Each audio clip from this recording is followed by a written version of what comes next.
champions! Champions of Europe finally! History made in Istanbul! The treble complete! The greatest story in club history has an ending! And what a final chapter!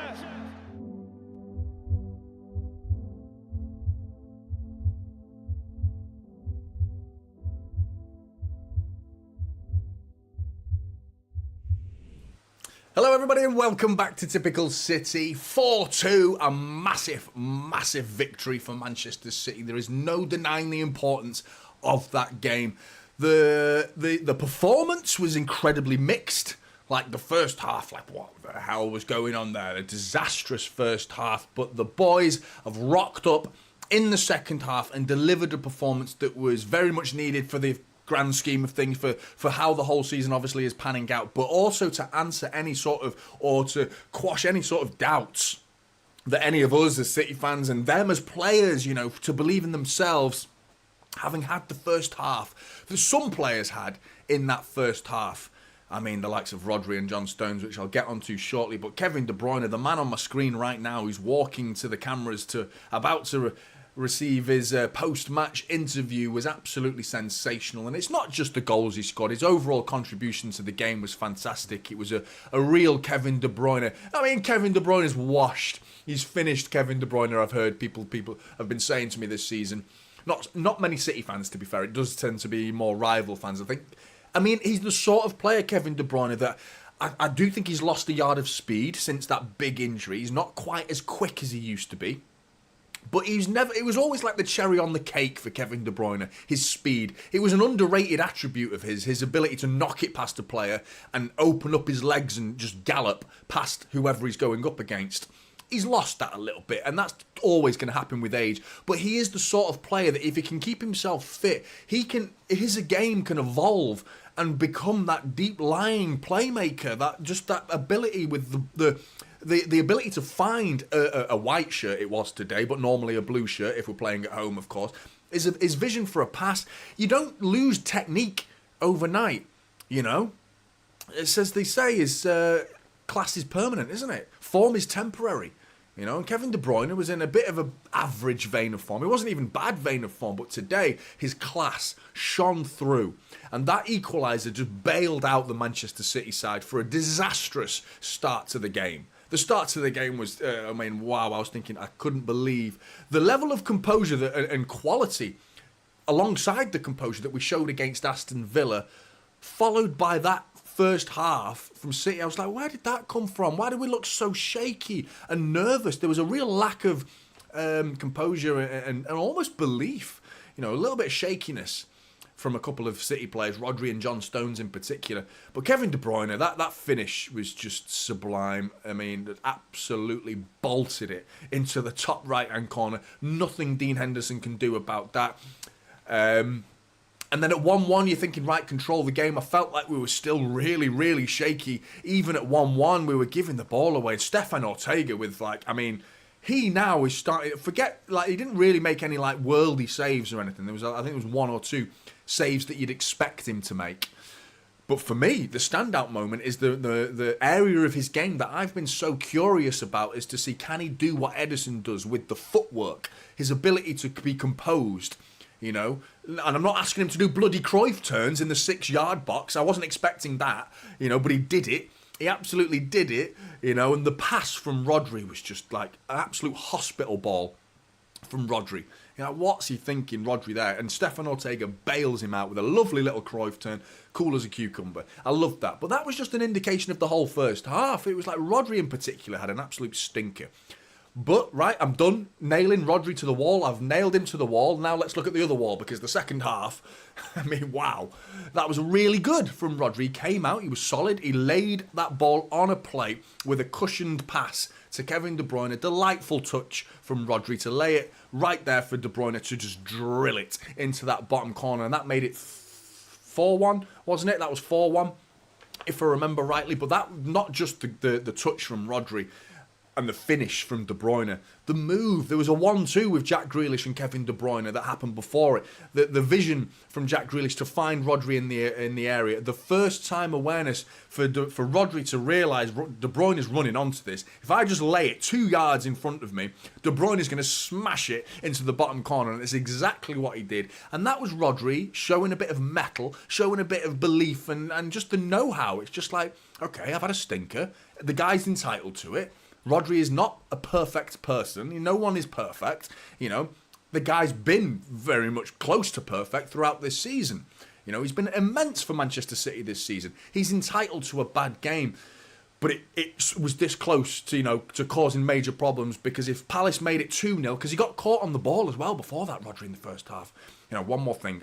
I said I'd done nailing him to the wall. One more thing. One more nail into Rodri onto the wall. Jordan Ayew hit the bar in the first half. That was Rodri again getting caught on the ball. What's he thinking there, man? You haven't got all day. You know what I mean? You got to be quicker than that. Up here, quicker. And he just didn't seem with it in the first half. Right, now I am done nailing Rodri, because he still came out and he got himself an assist, and he controlled that game. And one thing that stood out to me is how much his disappearance coming off for Kovacic, we fell apart a little bit. I mean, the tempo of the game, once those substitutions had happened, at 4-1, we bring on Nunes, we bring on Kovacic, and that sort of killed the game. The momentum in our favour, at least. It looked like if we kept those players on, could have been 5, could have been 6, we could be top of the league right now. Let's not get greedy. I understand that 5-1 would have sent us top of the league, and that would have been unbelievable. I understand that. But let's be realistic. I wasn't expecting to come here and have a comfortable evening, a comfortable afternoon, rather. I fully expected it to be a tough game. Proved to be that case. A little less so in the second half. I was surprised at how much Palace sort of fell off in the second half. And I wasn't surprised at how City turned up in the second half, because it was very much needed. I want to talk about Jack Grealish as well, because I'm excited for the rest of the season. There was a moment he went down in the first half, and I was thinking, please God, don't be injured, because he's had a really unlucky season on and off the pitch as well, because the guy had his house burgled, mate. A family put in danger like that. That's going to rattle any human being, any self-respecting or family man like Jack Grealish is. That's going to rattle anybody. And he's come back from an injury as well, and he's proven himself, and he put out a fantastic performance again. That's back-to-back performances from Jack Grealish now that were sensational. It's just, there's moments. There was a moment in the very end of the game. I think it was the last kick of the game almost. And he just balloons it over the bar, and it was a great bit of play. He cuts inside onto his right foot. He needs to work on his finishing. He cuts at it too much. That's the area of his game where he could go from a very, very good player that he is, and bordering on world class, to being comfortably world class. Jack Grealish. He is so good. But that's just that little bit of his game.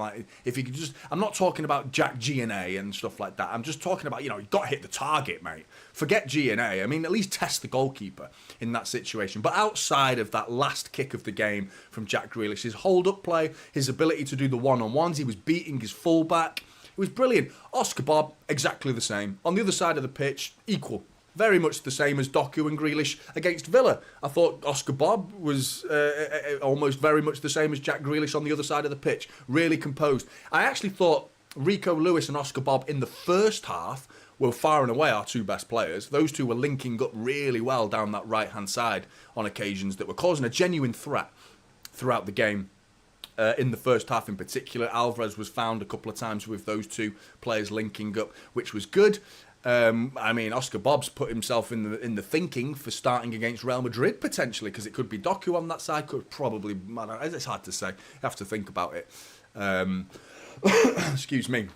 But I also want to take a bit of credit for the win, because I don't know if you've seen, if you missed the watch along, I was wearing a different top in the first half because I took that off. That's going in the bin, and put this on because, and then we turned it round and we won the game. So I can almost hear the applause through the camera. I can almost hear the applause from you guys for saying, well done, Jonny, for taking your top off and changing your top. What a contribution that was to the Manchester City side. So I know, thanks, guys, thanks. I appreciate it. But I've done my bit. I've done my bit for the team. And we won. So it was good. Really, really good. And Haaland gets his goal as well. Someone who's been really struggling as well lately for just a form. Could that be the sort of goal that gives him confidence? It's hard to say because it was one where it's like it's harder to miss than score, in truth. He gets that opportunity in the first half. If he puts that in, that's the Haaland that would suddenly get a big dose of confidence from that one-on-one finish. If he buries that, it would have been a lovely Kevin De Bruyne assist again, and it'd be like, boom, Haaland's back, and he could have had 2 goals in this game, but he gets his goal, and that's what matters.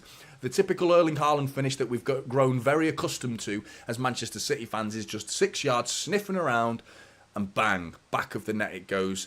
And I was a bit surprised at how much he didn't celebrate, to be honest. I thought he'd go a bit wilder than that, because that was a really important goal. Rico Lewis, arguably the most important. No, Kevin De Bruyne was the most important goal in that game, to get us back in so soon as well, to get that, because if you go 1-0 to Palace at half time, it could have been 2, could have been 3, but thanks to Kevin De Bruyne's wonder goal, kept us in the game in the first half, got us to reshape, rethink, gather ourselves, gather our thoughts, and let's calm down, lads. Half-time, team talk. Pep says a few words. Rodri probably said a few words. I imagine a few players were having a few arguments.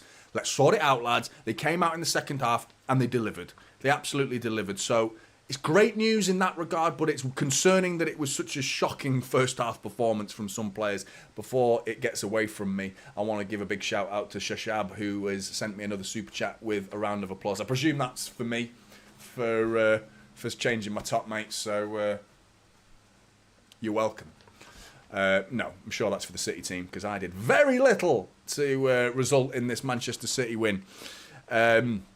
But it's great. It's great to know that we can sit back now as well. As City fans, it's great because we saw Liverpool got the joys of getting their game done and dusted last weekend, and then we had to sweat it with Arsenal, who were sweating with us in the Sunday peak game, the blockbuster game of 4:30 kickoff, and now we get to sit back, having slapped 3 Premier League points on the board. We sit back, relax as City fans, and even if they win, so what? We've done our job this weekend, on to the next one. Anything from this point on is just a bonus. You fully expect Arsenal to win. It's tough. Brighton, away, it's going to be tough. Liverpool, away to United, it's going to be tough. It's a classic match. Liverpool and United is always proved to be an interesting game that throws up a few surprises here and there.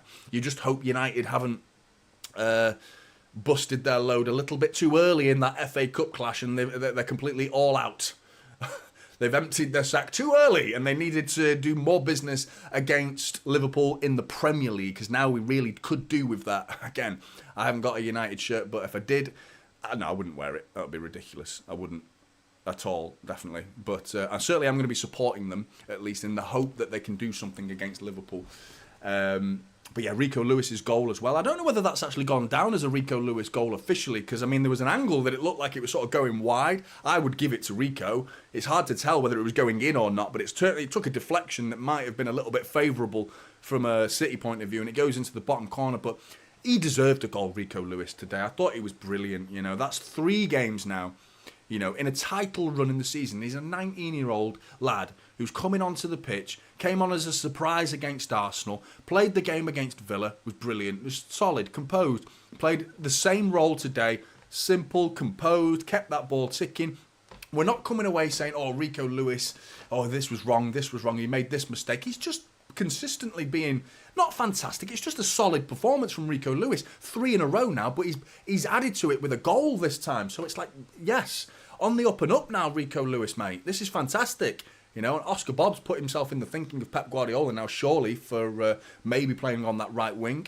It could be Doku. He could go for the control aspect and put Bernardo out there and play Foden and De Bruyne in the middle. It's got to be Jack Grealish on the left, surely. So that right-hand side now, the lads are all going to be fighting in training, proving themselves, hopefully not too much to the point where one of them gets injured, but take it easy, but fighting and competing with one another. You got your Doku, Bernardo Silva, Oscar Bobb. All 3 could arguably play on that right wing against Real Madrid in their own merit, because I think Doku it played really well against Villa. I thought he was just as good as Jack Grealish was against Aston Villa. You know what he can do. He's a special player that you just want to see that end product from Jeremy Doku. Bernardo Silva offers that control. And I feel like Oscar Bob's somewhere in between the two. He's got the explosiveness to his game, not quite who is as explosive as Jeremy Doku, but Oscar Bob can slow the game down quite well and be a little bit more cute with his passing, a little bit more calculated and pragmatic. Oscar Bob can. So it's tough. I think he's probably going to go with the experience of Bernardo Silva, in truth, who had a sensational game against Real Madrid last season, in particular at the Etihad. So it would be really, really, really interesting to see. Alvarez drifted through this game a little bit. Once again, not playing as a centre-forward. Pep making me look like a right knob. With my preview title being Haaland or Alvarez. There's me trying to be clever. Like, yeah, Haaland or Alvarez. What a great title that was. Really clever. Really clever. And he played both. So, wasn't clever whatsoever. He played both. Haaland gets his goal. Alvarez didn't play badly by any stretch of the imagination, but he struggled to have an impact that stood out, and I don't think we're going to be looking at an Alvarez stinker, I don't think the stats are going to be too bad or anything like that. I just feel like I'm just looking at him now, he's on the edge of the area while Haaland's in the area. This is the Haaland goal where Haaland gets his tap in. And he arrives, that's the Rico Lewis goal actually. And if you watch it, Haaland's already in the box, Alvarez arrives late. And that's going to be a theme when those two play. And he just struggled to have an impact, Alvarez. He certainly didn't play badly. I thought Haaland equally struggled to have an impact. He had the one moment in the first half that was a one-on-one, should have scored. And then he had the second moment in the second half where he does score. Other than that, Haaland's hold-up play was all right. It was nothing terrible. There was a couple of moments where he did some decent bits. Going up against Anderson as well is not it's not an easy centre-back. He's a physical centre-back, so he had that challenge today. Akanji, by the way, came on. Other than that one error, God, I've got a really bad cough, by the way, so I apologise for keep coughing. He came on and was good, Akanji, but there was a big problem in that second half where he got caught on the ball. I think it was Elise, or it might have been Schlupp, was it? Or Edouard. One of those three just poked the ball off Akanji. It lands to Elise, who just passes the ball. I think it was to Edouard, who took far too long on the ball, but Ruben Diaz came across, saves Akanji from embarrassment and gets the blocking, which brings me on to Ruben Diaz, who I thought was as solid as a rock throughout the game. One moment from Ruben Diaz springs to mind where he came forward.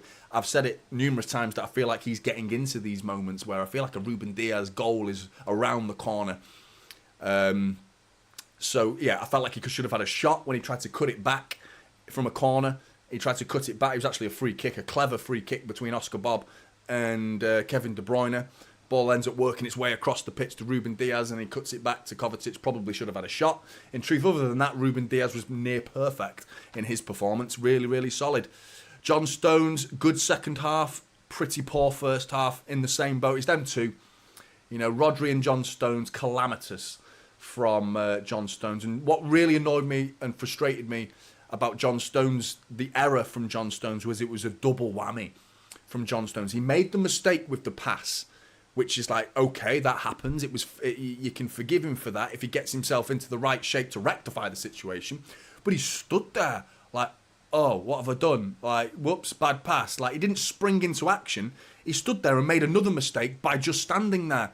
He made the mistake. The pass goes into Alvarez. It goes past Alvarez. He can't reach it. It was a poor ball. Ends up to Adam Wharton. And at that point, John Stones needs to be looking around like, right, where's the danger? Because I've just given it away. Where's the danger? Jean-Philippe Mateta comes into his vision and ghosts over his shoulder. John Stones should see that. He should see what's happening. He should see the run that Mateta's run alongside him and he's gone past him. At that point, he realises, oh shit, he's ran past me and turns round too late. He had a couple of seconds to look at his own mistake and turn and go, right, and he should already be on the half turn. He should already be turned. He was flat-footed, square, facing the mistake that he just made, and then he followed it up with another mistake by standing still. Really big error from John Stones, that. Really big error, and it's a pattern that's not an unfamiliar one from a Manchester City defender. Probably the first time it's come as John Stones, because I think he's been brilliant, been in and out of the team, of course, this season, through injuries, but he's not really been one that's been making mistakes. But individual errors, and I've been saying it all season, individual errors in this system are going to be deadly. They are going to kill us Because you're talking about Ruben Diaz being the only man alongside you with potentially 3 Crystal Palace players who can hit you. You immediately are outnumbered if you give it away in those positions that John Stones gave it away, you know? And then you're talking about the Rodri back pass to Ortega, the Rodri chilling on the ball. We have to cut those mistakes out, and we've gotten away with it in this first half today. But, like I said, second half, sensational. We came back, we grew and grew and grew in that game to a point where we just stifled and suffocated Crystal Palace into just being the second best team on the day. You know, and it was a 50-50 game in the first half where mistakes were giving them opportunities. In the second half, we just dictated and showed our dominance. Eventually, it was fantastic. But yeah, good to see everyone in the chat. Got 200 people watching with 62 likes. Do you reckon we could get to 100 before the end of the stream with 200 of you watching? Please do. It really does help the channel. And subscribe if you're new as well. Section 20, good to see you, mate. Rodri and Stones both making mistakes is rare. 100%, mate. 100%. Sleepy Sun as well, good to see you. We have a good matchup against Real Madrid. We just need to play decent at Bernabeu. Mate, I take a draw. Same as last season, you know. And just don't come back with a 3-goal deficit or 2-goal deficit to overturn anything. Even a 1-goal deficit, I feel like we can still turn it round against Real Madrid at the Etihad. So if we were to lose 1-0, obviously I'm going for the win. I would rather go to the Bernabeu and win. But just keep it reasonable at the Bernabeu. And then we're in business. We're in business. Good to see you, Hannah, as well. I genuinely think someone has placed a curse on Alvarez because the luck has really not been on his side. I've also seen many people blame Alvarez for Stones' mistake. Have you? I mean, get in the bin, people who are saying that. Jesus Christ. Do you know what I mean? Alvarez is like, he had to leap for it to even try and get a touch on it, let alone control it. It's a joke, man. That's annoyed me, that has. Do you know what I mean? This is the thing. There is no favouritism on this channel. I mean, when have you ever heard me say a bad word about John Stones? I love him. I think he's a brilliant player, a superstar of a player that we signed as this raw centre-back that was loose with the ball. Almost a kid when we signed him. Not really a kid, but a young player that has blossomed into a Rolls Royce of a football player that can play as centre-back and into defensive midfield. A sensational player, John Stones. Doesn't mean he can't be criticised today. You know, there has to be some pragmatism approach to the players, but there are people who are probably thinking, well, we can't say John Stones is bad because we love him and therefore he does no wrong. We can't ever say anything bad about our players because people have favourite players that won't speak on. You got to speak on the facts. That John Stones had an absolute stinker in the first half. He did well in the second half, though. I thought he did really well. But yeah, and Hannah, what you said, absolute nonsense. Alvarez was not to blame. I thought Alvarez could have done a lot more in the game, a little bit more. His movement was good. He didn't do anything that stood out to me negatively, Alvarez. But, you know, I'm hoping for a little bit more. Again, you know, I think if you spoke to him in private and said, would you like to play centre-forward for 10 games in a row? I think he'd be like, yeah. 2, right? Of course I would. Yeah. And he's not had that opportunity. Ever. He's never had that opportunity at City. You know, Erling Haaland is the reason why, and it's understandable, especially last season. Understandable. But Alvarez I don't think Alvarez has even played 6 or 7 games up front. You know, maybe in the absence of Haaland during that injury, and arguably that was his best football. That was when he was banging the goals in when that happened. And City were playing really good football at that moment in time. And that's not because Haaland wasn't playing. I just feel like it was just things were cohesively there. We played really good in this second half, and they were both on the pitch today. And they were both there. In the second half, we both played well. And even when you're talking about the first half, you can't blame Haaland and Alvarez for being on the pitch because Rodri decided to put in a stinker and John Stones decided to put in a stinker. You can't blame Haaland and Alvarez for that. You know, individual errors, like I said in the watch-along, in this City side, you're so open and expansive. You give the ball away there, all the grass for Crystal Palace to run into. It's just one simple pass round the corner from Adam Wharton, and Jean-Philippe Manchetser's got about 50, 60 yards of grass to run into. What a finish, by the way. You know, I mean, it's not like he got lucky in any way. He buried that. He smashed it off the post. What a finish. Great goal, but it was a gift. Another frustrating gift. And the fact that they scored again in the second half is really annoyed me. I felt like the substitutions broke up the fluidity of the game. I think Kovacic made one big mistake where he gave the ball away, but it didn't result in anything. I just felt that the tempo of the game was good. I mean, if we'd kept Rodri and De Bruyne on the pitch, when those two were just clicking into gear with about 15 minutes to go, that could have been a big, big scoreline. But Pep's got to think about Real Madrid. So it's the give and take. I understand the decision to take them off, but it hurt us taking them off, which is a reasonable statement, I think, to make, because Palace went and scored in that time when those two had left the pitch. Nunes and Kovacic struggled to make any sort of impact. There was a moment where Nunes actually could have got a shot away. He was just a little bit impatient to pull the trigger, pulled the trigger too early on that volley where it came over the top, where he gets his volley away and balloons it over the bar. Other than that, not much to speak about from the substitutes.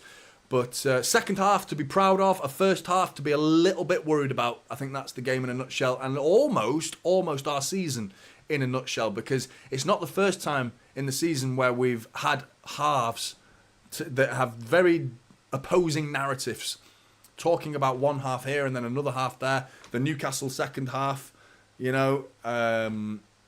multiple games this season. Off the top of my head, I can't think of any, but I mean, there's so many games where the first half or sometimes the second half we've just dipped, and we can't afford to do that against Real Madrid. We would, these level of mistakes against Real Madrid. Imagine just giving the ball away. John Stones giving the ball away into Valverde or whoever and just pings it round the corner for Vinicius Junior. Yeah, good night, nurse, mate. It's game over. You can't, and Rodri chilling on the ball like that when Jordan Ayew's picking his pocket. The players and Jude Bellingham floating around that midfield. You ain't going to get that breathing space, Rodri. If Jordan Ayew's picking your pocket, mate, you've got to... He knows. He doesn't need me or you or anyone or Pep to tell him. He hung his head. He knew what he'd done. He doesn't need a bollocking off anyone. Rodri knows. He knows he had a stinker. And he'll probably been the first one in the changing room to go, sorry, lads. Sorry about that. I'll sort it out in the second half. And he did. And it's all hunky-dory. 3 points on the board. We can smile as City fans and enjoy the rest of our weekend. And hopefully we can see the second half performance over the course of the 90 minutes against Real Madrid. And we are well within a shot of doing something historic again this season. And there's a couple of individuals that I haven't seen in the chat that have been in the most recent chat when we've been, in particular the drawing game. I can't remember his name now, but there was one individual that's all like, the league's gone, it's done. We're on the same points as Liverpool now, and Liverpool and Arsenal have got really difficult games, and just how quick things can turn. But I'm in an industry where someone like me doesn't sell, unfortunately. I know what if I want to make loads of clickable headlines and stuff and have a certain opinions that are manufactured purely for the sake of views and clicks, then I'm probably not going to grow to be the size of some big channels out there, because I want to be pragmatic. I want to be logical. I want to be fair to everybody. And that doesn't sell, I mean, the likes of Rory Jennings, for example, is entertaining. He talks utter shit, like absolute bollocks. I mean, when Pochettino has a bad game, when Cole Palmer made it 4-3 against Man United, I imagine he was going, oh, what video am I going to do now? I can't say Pochettino getting sacked. What am I going to do? Like, do you know what I mean? There are creators out there that are like that. Now, unfortunately, I'm not going to be one of them. And now there are people in the chat that are like that. Now, I highly recommend people who are like that in the chat, go and make yourself a YouTube channel, mate. Let's see how well you do, because you could do better than me with some of the bollocks that some people come out with, because it's very fucking clickable. It tends to pay quite well. Talk bollocks, make money. That seems to be how the internet works nowadays. Sounding like an absolute boomer, aren't I? What an old fart I must sound like now. Ahmed, appreciate the super chat, mate, and that is not a small donation, mate. Really appreciate that. Thank you very much. We appreciate you. Best City content online. Thanks, mate. That's really kind of you. Thank you. Ignore the extreme fans. They're kind of hard, Clara, to ignore the extreme fans, because it's normally the loudest one in the room, isn't it? But yeah, I'm going to say some stupid things over the course of being a content creator. I'm new. I still consider this as being my first proper season. I consider myself reasonably new to the game. Not new to YouTube, but I'm new to the game. of being a football content creator at least, I'm going to say some stupid things. I said Haaland or Alvarez in my preview before this game, and Pep started both of them. There's a little dose of stupidity that I got completely wrong, you know? But I don't want it to be so negative, and I would like the idea of City fans just breaking the mould of being what everyone else is like. We don't have to be like that. Why can't we as a set of fans just not be toxic? You know, I'd love that to happen, not just to be... There's criticising and communicating your distaste in what's happened and, like, you're frustrated. I mean, how much have I nailed Rodri in this video, and I've nailed John Stones in this video, but it doesn't mean I hate them now. And some people go too far with it, you know, and it's like, sell Haaland, for example. Like, Jesus Christ, like, what the fuck? It's scary. It's scary, and it's disappointing that we've every set of fans has those types of fans, unfortunately. I would like City to hopefully keep it to a minimum, and I'm going to do my best as a content creator to try and add some pragmatism to the whole situation. And if we don't win anything this year, you'll still see me here, sat here next year, spurring them on. I won't be going in the transfer market window videos talking about, like, right, we've got to get rid of Haaland, we've got to get rid of this player, and we've got to spend 500 million to have any chance of winning anything. No, there's a lot more involved in the game than that. And Haaland is not done finished scoring this season. He scored today. Great. You know, should have scored 2, but, you know, he hopefully can take that confidence into the Real Madrid game. And if he doesn't score against Real Madrid, at least occupy them, you know, more than he has been doing in recent games, you know. Occupy the defenders to allow other players into the game that you know, be that sacrificial player that can do other things outside of scoring goals. You know, brilliant. Best footy streamer out there, Jonny. Thank you, Isa. Really appreciate that, mate. Your support's been fantastic as well. You've been consistently following Typical City for a while, mate, and I really appreciate it and I enjoy listening to, or reading your comments, rather. But it's been great. 3 points on the board. Manchester City fans, go, chill. Let's go and enjoy a bit of football now. Relaxed. Watch Arsenal hopefully drop some points to Brighton at 5:30 today. That's in the UK, of course. And Liverpool, Arsenal tomorrow. What am I saying? Liverpool United tomorrow would be unbelievable. If any points are dropped in either of those games, then wow. I feel like we can do it. We could be looking at a 4p. Why not? Why not? Thanks very much for joining me in the match reaction. I really do appreciate it, and a lot of you have shown a little bit of support towards me as well. And I don't want to overly badmouth other people. People have their own style as well. I don't want to start having too much of a pop or create online beef, by the way. It's not really what I want to do, is creating beef with other creators because their style's different to mine. If it makes them clicks, then fair play to them. It's just when it becomes so far-fetched that it becomes totally disingenuous. And it seeps into the comments, and that's when it's like, it seeps into my world. That's when I get annoyed, because it's like, well, that level of thinking spreads like a virus in the footballing world. You see other fans doing it of other football clubs, then you start to think like that as well. Like, well, we should be holding our football club to those ridiculous standards that those fans are holding their football clubs to. And then it starts spreading. And everyone starts to be super, super critical and unnecessarily unfair towards people like Erling Haaland, who has been the victim of some unnecessary criticism at times this season. I've been critical, but to sell the guy after what he did last season, that's a joke to me. That's a joke. But yeah, all for criticism, but let's keep it fair and keep it reasonable. And big up to Rory Jennings, by the way, for everything, what he does. Whatever. I don't know how to describe what he does, you know, without sounding insulting. Let's leave it at that. I'm going to go and... everyone's been saying to go and look at Mark Goldbridge's reaction as well. Yeah, the Mad Hatter, Jonny, it's much easier being negative than positive.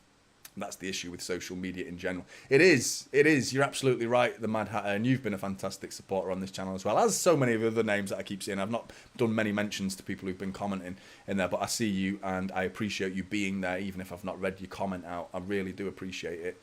I get more of an opportunity in the watch-alongs to do it than I do in the match reactions, because I'm sort of having a bit of verbal diarrhea after the end of the game, where I just absolutely like all my thoughts just fall out of my brain. But I'm a bit more calculated in the match reactions, because I'm like I'm in the zone talking about what's happened.